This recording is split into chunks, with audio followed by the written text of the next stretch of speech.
Hi, this is Lakshmi Chaudhry, founder and editor of Splainer.in and the host of What the Happened Here. It's once again a 2024 Lok Sabha election special, and today we focus on Uttar Pradesh. The BJP lost 29 seats in the state. It fell short of a majority in the Lok Sabha by 32 seats. That's why the road to Delhi runs through Uttar Pradesh. Even worse, UP walas suddenly preferred Rahul for PM. So what the happened in UP? The answer among BJP insiders? Sabotage.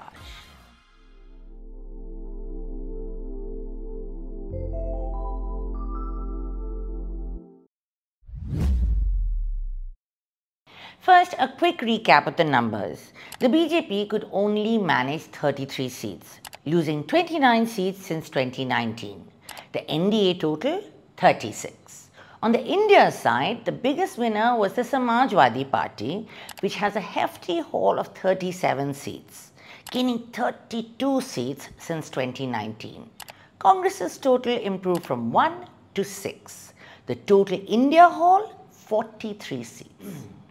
Okay, now let's look at the caste mathematics of UP. Sorry, whether you like it or not, that's how elections are won or lost in many parts of India. And the BJP has been the master of what pundits call quote-unquote social engineering, especially in UP. The question is, why it went wrong this time? Professor Ashutosh Varshney calls Uttar Pradesh a 20-20-20-40 state. 20% upper caste, 20% Dalit, 20% Muslim and 40% OBC. To win, a party either sweeps up 2 of those 20% groups plus enough of the 40% OBCs, or you take most of the OBC vote and get at least one of the 20% groups. Those bigger slices of the vote pie also have broad subdivisions.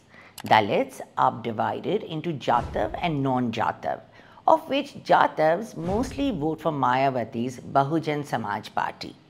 The other backward castes or OBCs are divided into Yadav and non-Yadav, of which Yadavs mostly vote for the Samajwadi Party, because SP was founded by Mulayam Singh Yadav and is now ruled by his son Akhilesh. In 2019, the BJP took almost all the non-Yadav and non-Jatav votes, so a hefty share of the OBC and Dalit slices. Plus, it mopped up upper caste votes and only left the Muslim vote for the opposition.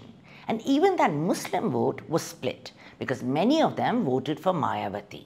Samajwadi Party had to make do with the Yadav vote and share the Muslims with Mayawati. And that's how it got its ass kicked by the BJP. Let's look at what the pie looks like in 2024. The Samajwadi Party plus Congress combined waged a counter-offensive. SP kept most of the Yadav vote, 82%, and added 34% of key OBC communities, Kurmis and Koeris, and another 34% of other OBCs. So they got the lion's share of just that 40% OBC vote. So that's the 40 bit. Let's look at what happened to the other 20 plus 20 plus 20, as in Dalits plus Muslims plus upper caste. The India Alliance took 25% of the Jatav Dalit vote away from Mayawati. They also ended up with 56% of the non-Jatav votes compared to BJP's 29%. And they mopped up 92% of the Muslim voters, leaving BJP a monopoly only of the upper caste votes. In all, the BJP hemorrhaged 8.61% of its vote share. Doesn't sound like much, but it adds up to a whole lot of seats because those votes were in key constituencies. So what happened? Some analysts like Anuj Kumar in The Hindu say India's rosy, roti and reservation strategy beat the BJP's Ram, Ration and Shasan. That's an elaborate way of saying the Samajwadi Party was able to woo the poorest voters with Akhilesh Yadav's PDA strategy. No, not public displays of affection, but the Pichda, Dalit and Alpasankhyaat communities. Pichda as in backward, Dalit is well Dalit. As for the A, well, that changed from one district to another. In Robertsganj, it was Adivasi. In Muradabad, it was both Alpasankyat or minority, as in Muslim, but it would also be Adi Abadi or half of the population, as in women. Clever, huh? Akhilesh also walked the walk by giving only 4 seat tickets to Yadavs and 28 to other OBC communities. Dalits got 16, while Muslims also received only 4. He also focused on a new generation of politicians with a very different mindset. For example, Ikra Chaudhry, the 29-year-old who graduated from Lady Shri Ram and the School of Oriental and African Studies in London. But why did any of these constituencies shift their loyalties? That's where rosy, roti and reservation comes in. Voters were upset about unemployment, as in rosy, and price rise, as in roti. Lower castes were also spooked by the opposition's claim that the BJP planned to gut the constitution and get rid of reservations. Okay, that's what the pundits are saying. And our explainer has lots more on this angle, which you can read using the free link in the description. We're going to look at the BJP insider version of what happened in UP, and it's very, very different. Let's talk sabotage. The blame game has become a war between supporters of Amit Shah versus Yogi Adityanath loyalists. Yogi's people claim Shah ignored his advice and picked all the wrong candidates. They say New Delhi was far too obsessed with Arvind Kejriwal and ignored the danger posed by Akhilesh. And the Badasams in the capital took the voters for granted. For example, union ministers made multiple trips to Varanasi, the PM's constituency, to show their loyalty perhaps.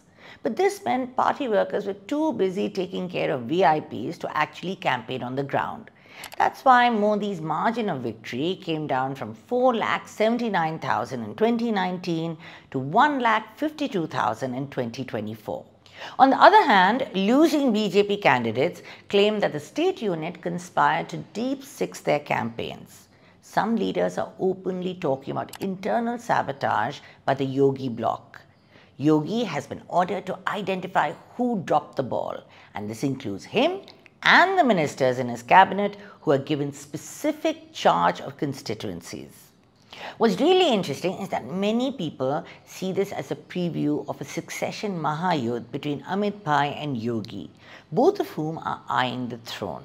After all, Modi ji will be 75 years old next year, the official age of retirement within the BJP. But here's the data point that ought to worry all BJP bigwigs the most.